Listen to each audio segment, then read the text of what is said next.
Your voice, your opinion, your community. Fact TV, free speech, protected.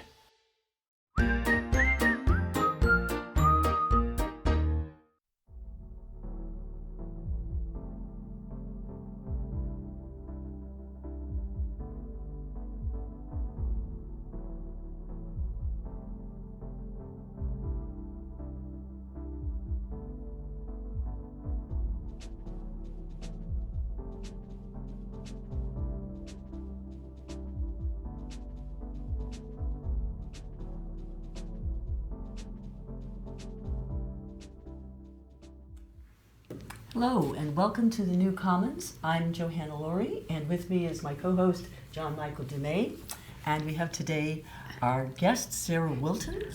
And I want to tell you something. What we're doing actually is a segment called Ukraine, Pawn in a Geopolitical Tug of War. So that's what we're talking about today. And I want to tell you a little bit about Sarah before we get started. So Sarah grew up in Oklahoma, and she has moved back to Keene because her father was born here. And as far as I remember, you're telling me you loved to come here in the summer as a child. Yeah. So she developed a real love of this area. Anything else you'd like to say about that?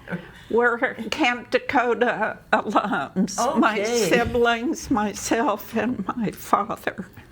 A lot of people can identify with that, yeah. So she graduated from officer training school in the early 70s when the military was just at the time abolishing the draft and opening up new roles for women in the military, which had previously been reserved for men. I'm sure that some of you of the same age have gone through similar things. Lots opened up for women in the 70s.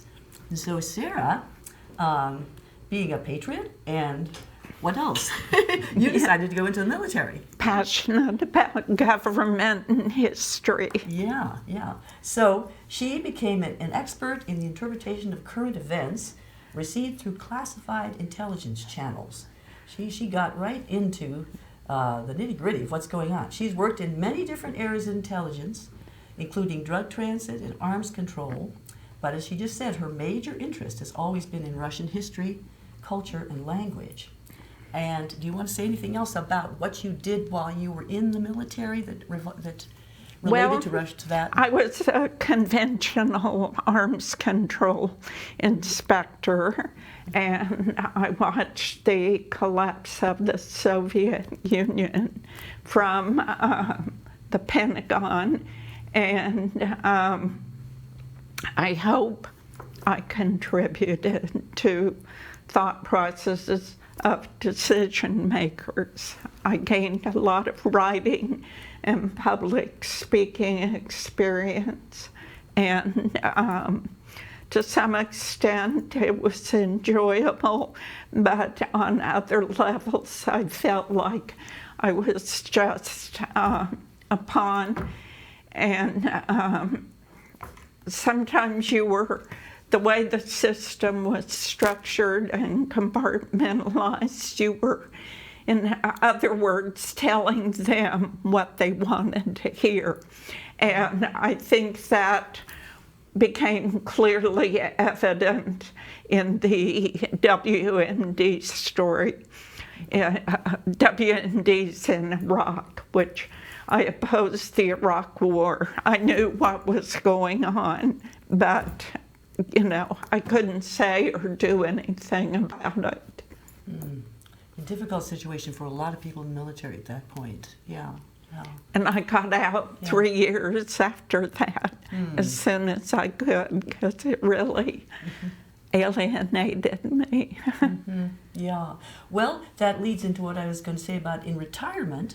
You've continued to research and write and speak about Russia and Eastern Europe, and you are now working with a group of veteran intelligence professionals who call themselves Veteran Retired Intelligence Professionals for Sanity, which, or VIPs.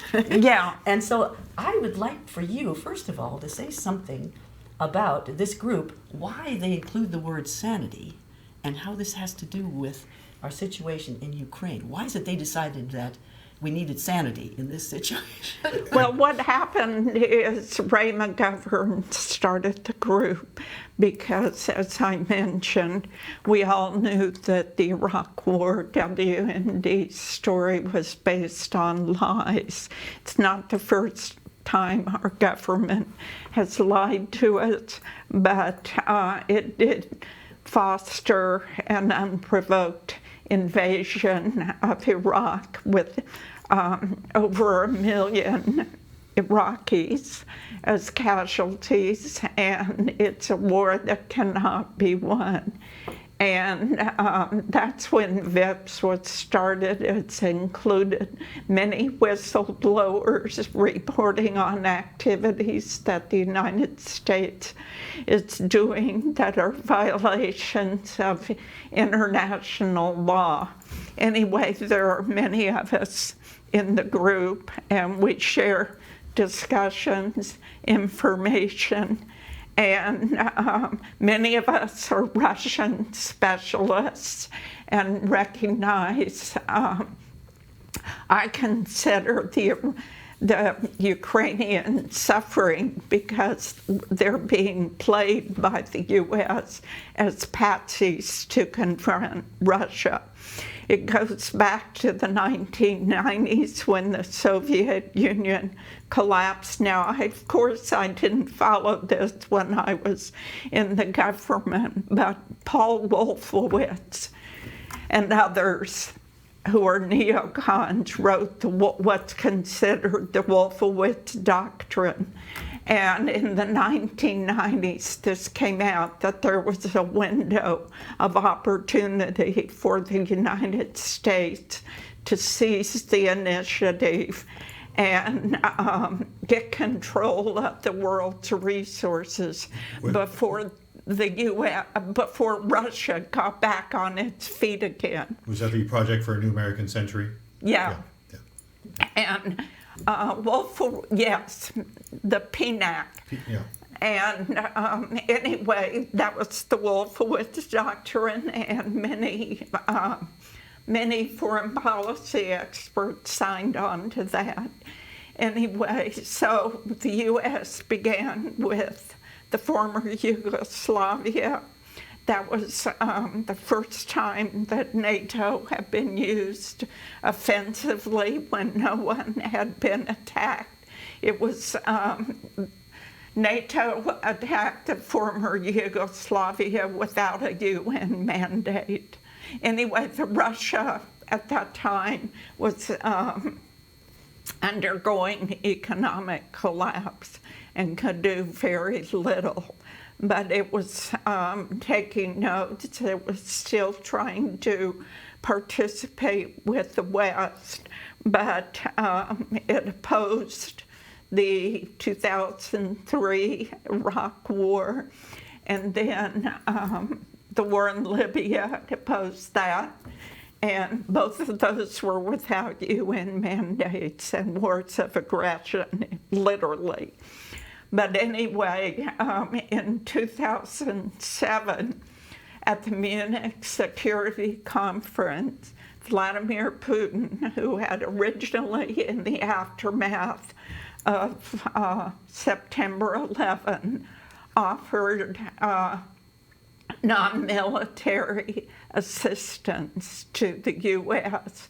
They'd given the U.S. a memorial to the victims of terrorism called the Teardrop Memorial. That initiative was ridiculed by the West. But anyway, fast forward to, at the time, 2007, at the Munich Security Conference where Russia was participating, Vladimir Putin gave a pivotal speech.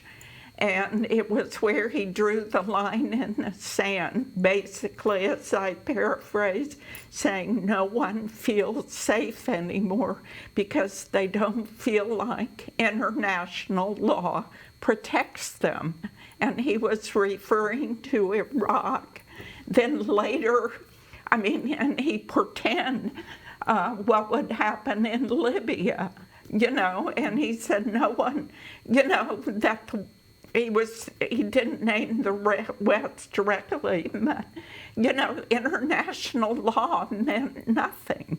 And so he said I forget his exact words. You can find the speech online. And so can we get into kind of like what is the background with Ukraine? And we know that obviously the wall fell in 1989, 91. When was it exactly? Yeah, well, I think the Warsaw Pact dissolved in 1991. Yeah, and Ukraine became a country at that point, which was for the first time, right? Right, and they agreed, this is kind of the 1990s. Ukraine is extremely complex, and one has to understand Eastern European culture. But of all the Eastern European Slavic countries, Ukraine is the most similar to Russia. My understanding that actually it's the origin of Russia, of the Russian people, in the area around Kiev. They are Russian people. It's originally dating way back hundreds of years, right? Yeah. So and Ukraine has always been a part of Russia up until just 1991. Yeah. So the idea that they somehow have this great independence and always have, that's not true. And perhaps we can show now the map of Russian-speaking territories in Ukraine, just kind of just to underscore that. They'll show it. Yeah.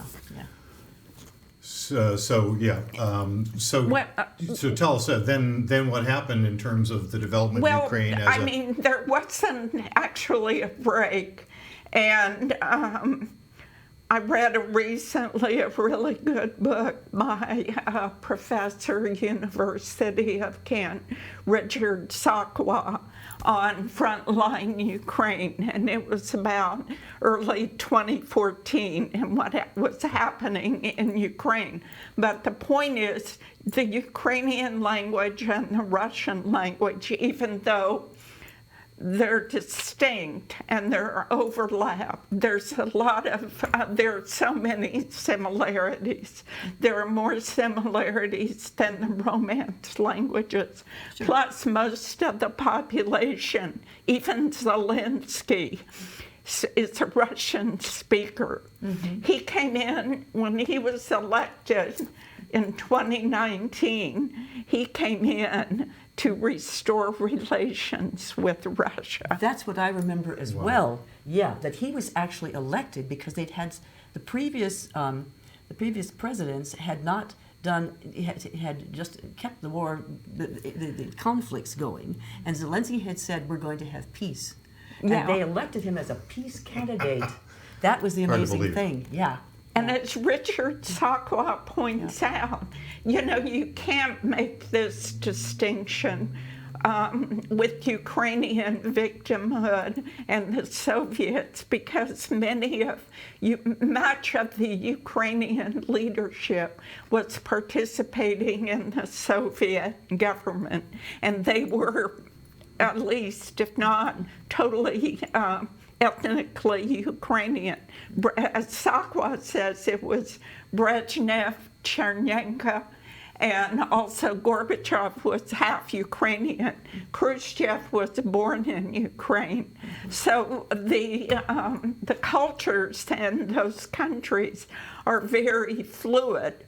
But what happened after the 2014 coup, which was orchestrated by Sakwa considered there are two versions of what Ukraine should be post-collapse of the Soviet Union. One version is monocultural, and that means the only language, the only history is Ukrainian. And so what happens to all these Russian speakers? There's been intermarriage. People are bilingual or mostly Russian speakers. And my understanding is that, from what I've read, is that the people in Ukraine, that these two factions, or more than two, but for the point of this argument, the two factions got along quite well in 2014 because they had these similarities, as you say, they had all these connections, but that there was a concerted effort at the time of this coup in 2014 to separate them, to make them hate each other. And that's been the way in which, we've been conditioned to think by our media that Russia is horrible and we're great and they can do no good. This is the sort of thing that they were doing in Ukraine, starting around then to drive a wedge between the two groups. I think, well before even then. Earlier. Yeah. Because there are parts of Ukraine in the West that were pro-Nazi during World War II. There was a minority, but these are the most vocal and most violent. And these weren't actually part of Ukraine geographically until Stalin made the deals in 1939 and 1944. These are the westernmost parts of Ukraine that were originally part of the Austro-Hungarian Empire. And are they related to the Czechs and some other, I think, well, ethnically, that there's a quite mix of cultures in there? There's a lot of fluidity, and with the Polish too. And then I haven't researched this, but see, there was collaboration with the Nazis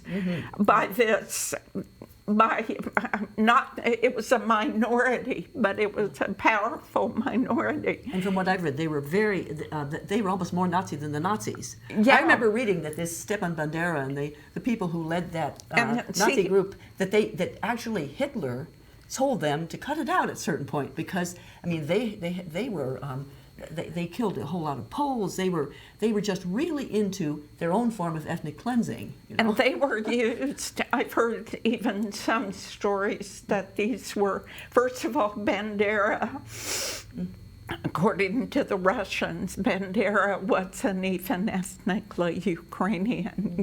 He was mixed ethnically. And secondly, I've heard that some of these Ukrainians, from the far west, the ultra-militants, were used as executioners in the, but aside from that, this is the minority which has the street smarts, and it's the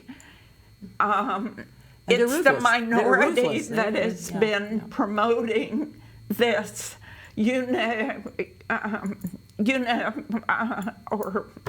monocultural Ukraine, when in fact, much of Ukraine is very, very ethnically diverse. So I'm wondering if we can go back to the ending of the Soviet Union, and there was an agreement, wasn't there, between Gorbachev and the West that they would not pursue the former Warsaw Treaty allies and Baltic states and set up NATO. There was an agreement that they wouldn't expand to Russia's borders, and that agreement was not honored. Russia took them at their word, but they didn't keep the word. Yeah, exactly. They didn't keep the word. Exactly. No. And there is evidence for that too. The U.S. administration claims that there's no evidence, but it's multiple people have documented it. It's clear, and it's in notes and everything. And it would be good if guys, you could put up the map of NATO and Ukraine and Russia, just to see, what the development has been of the progression of NATO into those former Soviet bloc countries, and why the Soviets might have a concern for missiles being within a 10-minute range or whatever of. Well, see what happened. Again, I said that Vladimir Putin was the first. Post 9/11, he called Bush and Condoleezza Rice. He was the first head of state to offer them condolences, and they offered, and it was accepted, the West and the U.S. all kinds of assistance, medical evacuation. I mean, all kind of logistic support short of actual military arms assistance in the U.S. War against the counterterrorism operation in Afghanistan. And but what Bush did, George W. Bush, in December 2001, he said that the U.S. was going to withdraw from the anti-ballistic missile treaty. And so and they did in 2002. And at that point, the U.S. started withdrawing from its nuclear arms control agreements. Later on, Trump would withdraw from the Intermediate Nuclear Forces Treaty, and then he withdrew from the Open Skies treaties. And what was the rationale at the time? Well, I mean, they claim violations, but I mean, they can make that claim. The point is, these are nuclear arms control agreements, which one needs to work on a framework.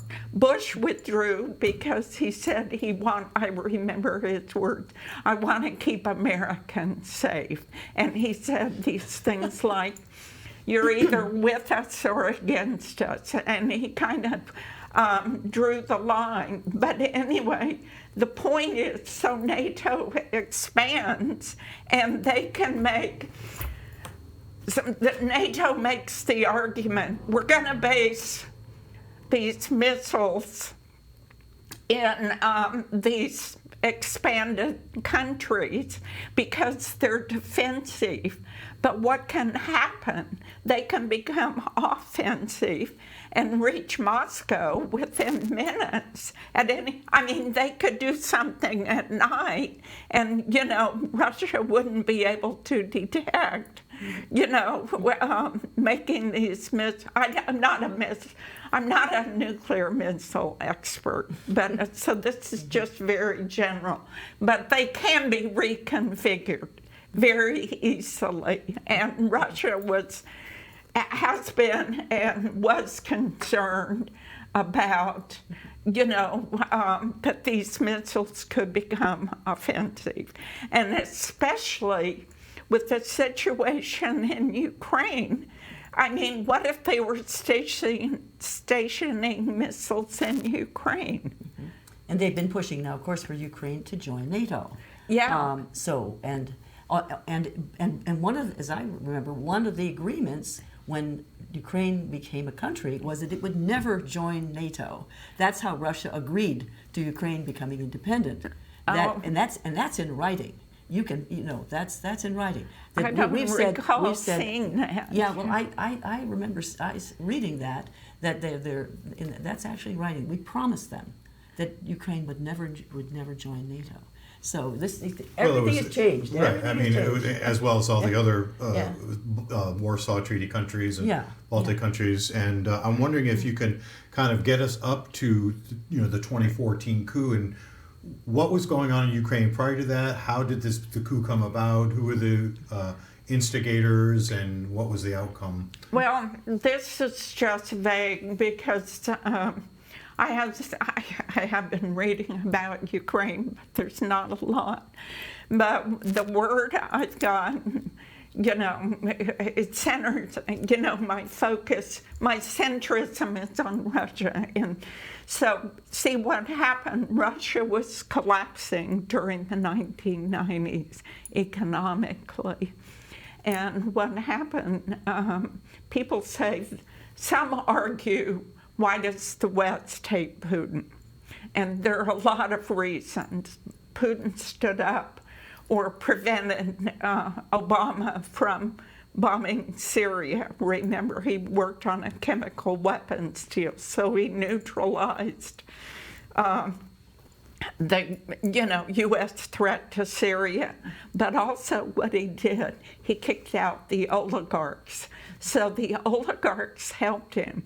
And from what Richard Sakwa says, the oligarchs went to Ukraine. And see, since, this is just very vague, since the 1990s, Ukraine was originally, when it was connected to the Soviet Union, there were a lot of logic. It would be logical. There were a lot of economic ties because they were linked so closely ethnically. And it was prosperous at that time. But the oligarchs started, Ukraine has declined significantly since that 1991. I mean, since 1991, because, the oligarchs have come in and just ruined it.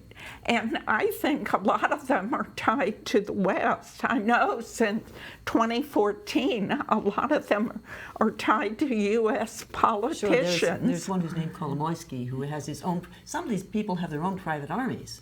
Yeah. And so this was going on, so you have the official army in Ukraine, but then you have the private armies. I just want to tell you, mention a personal example of corruption in Ukraine, because that I know about. In 1992, I was with my family in Turkey, and my husband was teaching at Bilkent University in Ankara, Turkey.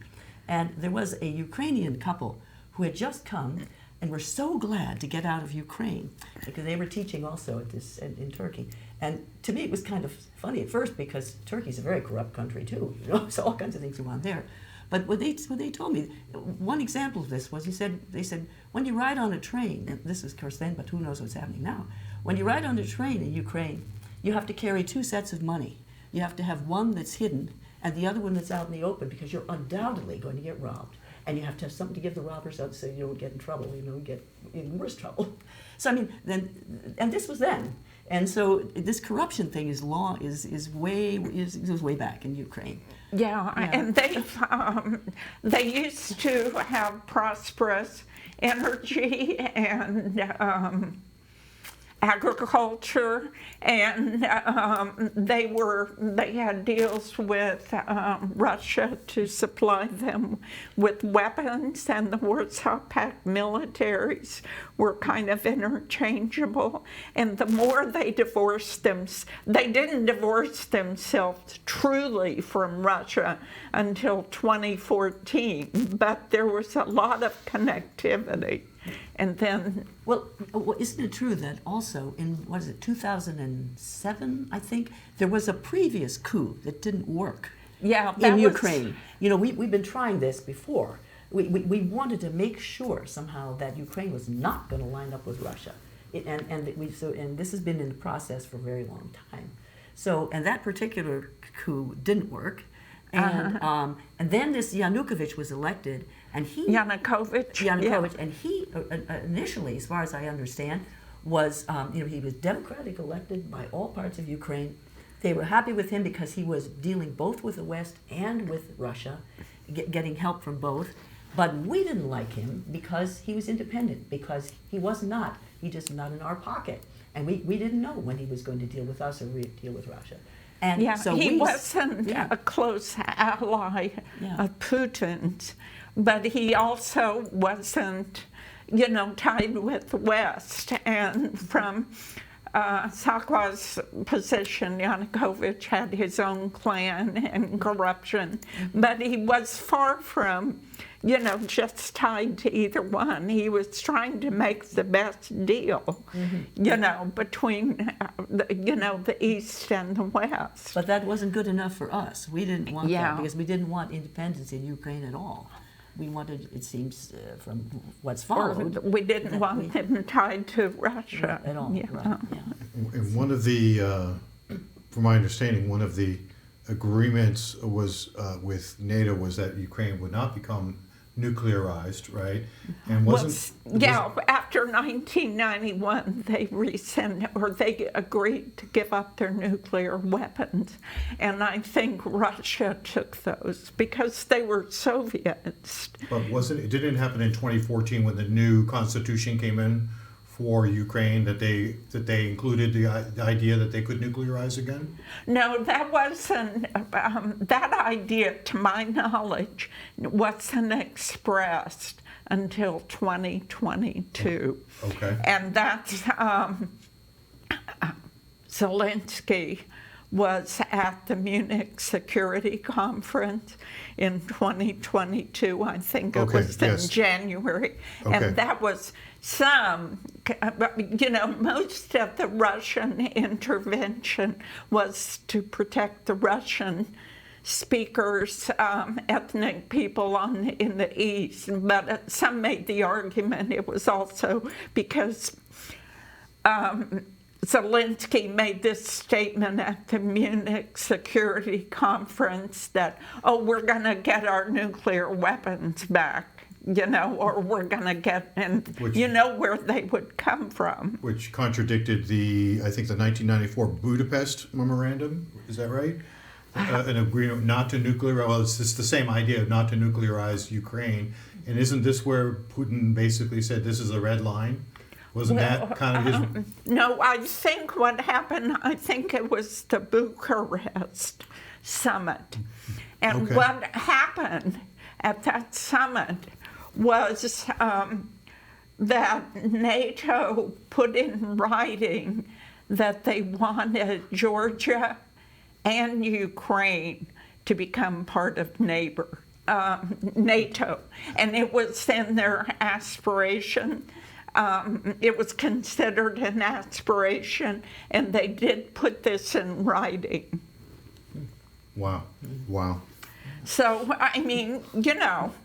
they... So then, can you talk a little bit about the areas in Ukraine that were under pressure, of the Russian areas that were under pressure from certain elements of the Ukrainian military, or is it the Nazi battalions there that was? We've heard of shelling in the Donbass and other kind of long-term kind of persecution and bombing of areas in Ukraine that were pro-Russian. Is that right? Yeah. Well, what happened, as we've already discussed, Ukraine was multilingual, and there wasn't, in my view, just wasn't a dominant language. Most of the people had Russian as either their primary or their secondary language, and they were multilingual. And what happened when Poroshenko came in? He said, he started implementing different laws, different decrees that Russian, speaking Russian was illegal, or ethnic areas could not speak Russian or would not get schooling. He made a lot of threatening statements, that discriminated against those people who were Russian speakers. Now, see, the 2014 coup, there was some opposition to it. The Crimean, the people of Crimea, which are Russian speakers, had long wanted, even before 2000, since 1991, had wanted independence from Ukraine. And Russia, of course, was more than happy to comply, because their headquarters for their Black Sea Fleet is on the Crimean Peninsula. But the people of Crimea had always wanted independence. And the 2014 coup, there were some people who opposed this militant group that overthrew Yanukovych, and these were, of course, in the east, and they were referred to as rebels, and they were in Odessa. And some of the workers' groups in Odessa fled to a building, and the building was burned down by this militant group. With the people in it, yeah. Yeah, and I mean, so Poroshenko, who succeeded Yanukovych, was never friendly to these people in the East and to the Russian speakers, and he tried to make laws, you can't speak Russian, or, we're just gonna, again, it's this idealized version that Ukraine would be instead of multicultural, which it is, which is the reality with all, the influence and cross-fertilization with Russia. They wanted this monocultural thing, as unrealistic as it was. And they were resorting to ethnic cleansing and discrimination. And they had been bombing, especially since 2014. The OSCE reported that there had been 14,000 casualties in the eastern Ukraine since 2014. I can't imagine that it had popular support across the country in Ukraine. You were saying, most people had relationships with or were from cultural families, right? They, on the one hand, they had a democratic election to elect Zelensky because he would improve. And 2014, 2015, Russia instigated 2 agreements that were overseen by France and Germany. These were arranged in Belarus, in Minsk, and they were called the Minsk Agreement. And see what happened. These agreements, they were negotiated with Russia, but signed by the Ukrainian government with the people of the Donbass. And they gave autonomy and language rights to the people of these eastern regions so that speaking Russian would be okay. And to have a multilingual geographic state was not unheard of. I mean, it happens in Switzerland, Belgium. So this wasn't an unusual thing. But what happened, they never implemented the Minsk Agreement. And we later heard in 2022 by the French President Hollande and German President Merkel that the Minsk and Poroshenko himself, he said that these agreements were only arranged to buy time for Ukraine to arm itself militarily, and they never agreed to abide by them. Now, think about it. Why would they want to abide by these agreements? If these people were Russian speakers and it came up to join NATO through a referendum, how do you think these people would vote? So they never wanted to get them. Good point, yeah.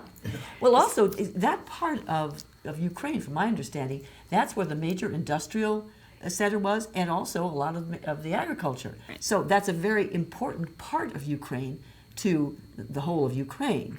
So they didn't want to lose that, but at the same token, they didn't want those people there.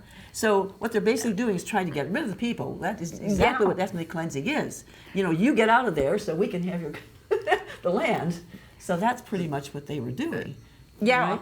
And so they were hoping they would go to Russia, or they could kill them off, or they'd go, something would happen to them. And see, again, back to Crimea. Crimea had only been part of Ukraine in 1954 when Khrushchev gave, Ukraine, they wanted to make the territory of the SSSR Ukraine more Russian, so they gave them this Crimea, which was basically Russian. I mean, with its Black Sea Fleet and Sevastopol, and I mean, it's where the Tsar's family used to go for vacation.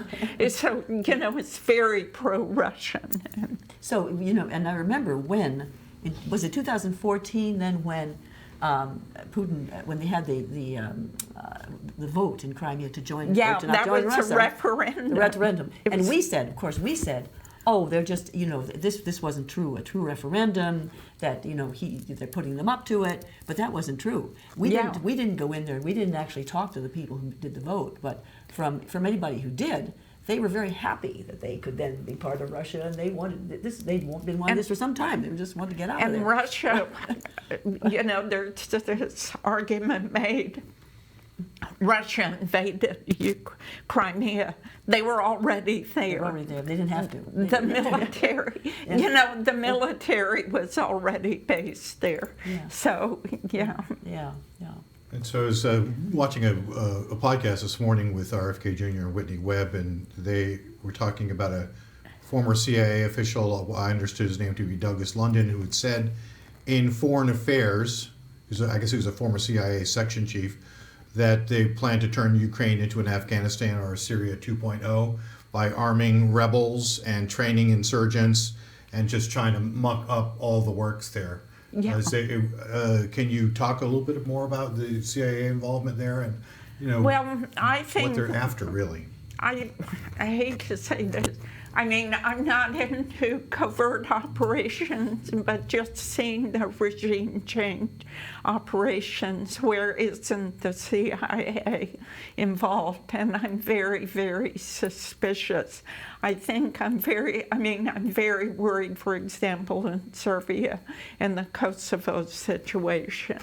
But, yeah, I see that happening in Ukraine, and I don't know what the Russian plans are, but I think there are a lot of parts of Ukraine that are pro-Russian. Russia has already gained millions of emigres that are fleeing from Ukraine to Russia, and so I don't know what's going to happen with the western parts of Ukraine and what Russia has. I strongly suspect that Russia will overtake Odessa, and we've already. I think Odessa would be very pro-Russian. Yeah. And if we could show the map of the war territories, the disputed and war territories in Ukraine under Russian occupation. Yeah, it's an interesting point. You know, what is, we hear, of course, of billions of dollars being poured into Ukraine, but I've heard that, you know, of like military stuff, only 30% of the military stuff gets there. I've heard about money laundering, Ukraine being a money laundering place. I totally agree with that. Yeah. I don't think, you know, I can't even go into it. I don't feel that strong about economics. But we're sacrificing in this country our health care, our infrastructure, and we're building all of that in Ukraine. And because I feel like this money is not just going to we don't know where it's going militarily because there's a black market. And the Democrats refused to put in an auditing requirement for the and that why would that be? I mean, why? And that was already happening 2014 to 2022. I mean, Obama's administration was the one that orchestrated this coup. And all of these politicians were, I mean, the Biden family is just one of them. John Kerry's stepson, Nancy Pelosi's son. You know, they've all got money involved in this. And it's not just, military, it's, Economic, whatever. in the infrastructure. And I don't know BlackRock, but BlackRock is supposedly going in there to rebuild. Well, the parts that have been secured by Russia, like Mariupol, Russia is already building infrastructure there to replace. Mariupol was a big contested area that was supposedly where the Azov battalion headquarters or something were, and that was a big fight. It was very difficult for the Russians, so a lot of it was destroyed. But Russia is already going in there and building apartments. And I know this is just anecdotal, but I hear in the English language sources that I hear from Russia, there are a lot of people going in to take supplies in to, the people who need them from Russia. And we don't hear about that. But the money, as far as I'm concerned, is a black hole. And the U.S. is going to be, end up suffering for it. Yeah, this is a whole long discussion of what the effect it's had, and I hope we could get around to this today, but I think we're going to have another session where we really get into the effect that it's had on us and what can we do about it and all that. Well, hopefully we can touch a little bit on it today, though. Yeah. So we were, I think, talking before we started rolling camera about the BRICS nations and kind of what was going on in the international monetary situation. BRICS being Brazil, Russia, India, China, South Africa, and now a lot of other countries. Venezuela wants to that have join. joined a kind of an alternative to the Western money system, I guess, with their own money clearing, kind of an alternative to the petrodollar system. Yeah. And even the Saudis are like, I heard that they want to join. Yeah. And so that, that's like the end of the petrodollar system, isn't it? If they Yeah, join. they're dealing in their own currency. That's where the petrodollar got started. Yeah, exactly. Yeah. And something to watch is supposedly in August there's going to be a big BRICS meeting in South Africa, and the South Africans have been pressured to arrest Vladimir Putin, and they've said they won't do it. Exactly, and a lot of countries around the world also have not come out in against Putin, and as far as Ukraine goes, it's more of an on the fence thing. It seems like the United States doesn't have the leverage that it once did. It has no moral authority. People are getting tired of our invasions, and it's very obvious what the hypocrisy. No country has been better that we've invaded. For all the money we've poured into them, and then we leave or we get kicked out in some way. And it's a big mess. And can you imagine? This gets to my point. The goal was regime change in Russia. Mm-hmm. Can you imagine the chaos that would create with the incompetence of our government if we ever succeeded in regime change in Russia? Well, we saw what it did in Libya. We saw what it did in Iraq. and we just have no idea what we're doing. But can't you imagine, since Russia was on the side, was involved in all those other machinations, all those other things we did, they know darn well what the playbook is, and that they have arranged. They must have everything in order. So if for some reason, if some magical way, we were able to assassinate Putin, which some people are calling for in this country, that they wouldn't fall apart, because that's the other thing I think at some point we need to talk about is how our view in this country from the major media of what Putin is doing, is like, etc., is completely different from the way that anybody else in the world sees him,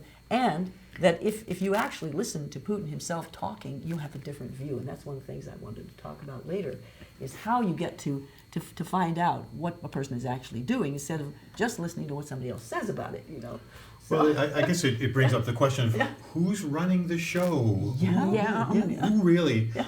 I mean, you're an intelligence professional, obviously retired, but who's Who's pulling the strings behind the scenes? Is it the nearly 100-year-old Kissinger? Is it the banking families? I mean, if the average person in the West, when informed of all of what's going on and what has gone on to provoke Putin, not to say that he had to do what he did, but it seemed like a sane response at the time. What is the end game here? Who's pushing all of these buttons? And can we know? Can we do anything about it from a voter or democracy point of view? Well, I think there's the